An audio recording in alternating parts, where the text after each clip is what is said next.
एक बार एक बहुत दुखी लड़का आलस्य से परेशान होकर गौतम बुद्ध के पास आया और बोला, बुद्ध, मैं बहुत आलसी हूँ। इस आलस्य के कारण मैं अपने जीवन में वह सब कुछ नहीं कर पा रहा हूँ जो मैं करना चाहता हूँ। इस आलस्य ने मुझे बहुत परेशान किया है क्योंकि यह मेरी प्रगति में बाधक है। कृपया मुझे कोई ऐसा उपाय बताएं जिससे मैं इस आलस्य से छुटकारा पा सकूं। यह सुनकर गौतम बुद्ध मुस्कुराए और लड़के से पूछा, आप कैसे जानते हैं कि आप में आलस्य है? लड़के ने उत्तर दिया, बुद्ध, मैं ही नहीं मेरा पूरा परिवार भी यही कहता है। बुद्ध ने पूछा, क्या तुम मुझे सबूत दे सकते हो कि तुम आलसी हो? लड़के ने उत्तर दिया, हाँ बुद्ध, मैं दे सकता हूँ। Powered by the verse. Buddha, मैं जानता हूँ कि सुबह उठना मेरे स्वास्थ्य और दिमाग दोनों के लिए फायदेमंद है, लेकिन मेरा आलस्य मुझे सुबह जल्दी उठने नहीं देता। बुद्ध ने इसे स्वीकार कर लिया और पूछा, ठीक है, लेकिन क्या आप जानते हैं आलस्य क्या है?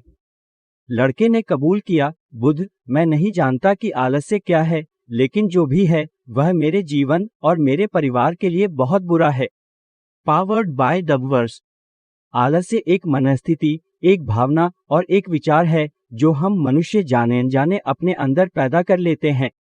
लड़के ने पूछा, बुद्ध, लेकिन कैसे? बुद्ध ने विस्तार से बताया, सबसे पहले तो आप यह समझ ले कि हमारे अंदर आलस्य दो कारणों से पैदा होता है, शारीरिक और मानसिक। शारीरिक आलस्य का सबसे पहला कारण है भोजन। जब हम ऐसा भोजन खाते हैं जिसमें स्वयं में कोई जीवन नहीं है, तो यह हमारे शरीर के लिए बोझ बन जाता है, जिससे आलस्य पैदा होता है।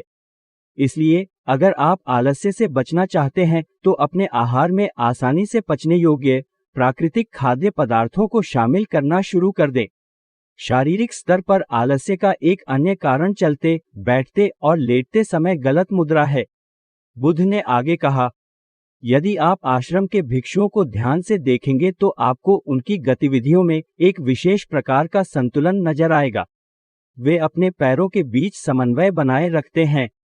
चलते समय रीढ़ की हड्डी सीधी और गर्दन को थोड़ा ऊपर उठाकर आराम से बैठें और लेटें, ताकि उन्हें गहरी और आरामदायक नींद मिल सके। Powered by the verse. नींद की कमी से थकान और उनींदापन हो सकता है, जो आपके पूरे दिन को प्रभावित कर सकता है। आलस्य से निपटने के लिए सुनिश्चित करें कि आपको रात में जल्दी सोकर पर्याप्त आराम मिले। भिक्षुओं की अनुशासित दिनचर्या की ओर इशारा करते हुए, पावर्ड बाय द वर्स। अनुशासन जीवन में संतुलन लाता है। आप एक निश्चित दिनचर्या का पालन करके शारीरिक आलस्य को दूर कर सकते हैं। लड़के ने पूछा, लेकिन बुद्ध, मुझे कहां से शुरू करना चाहिए? बुद्ध ने सलाह दी, आप अभी जो भी कर रहे हैं उस पर ध्यान देकर शुरुआत करें। मानसिक स्तर पर आलस्य को समझें। याद रखें, मानसिक स्तर पर आलस्य का पहला कारण हमारी पुरानी गलतफहमियां हैं। हमेशा याद रखें, जहां स्पष्टता है और काम करने का एक बड़ा कारण है, वहां आलस्य मौजूद नहीं हो सकता।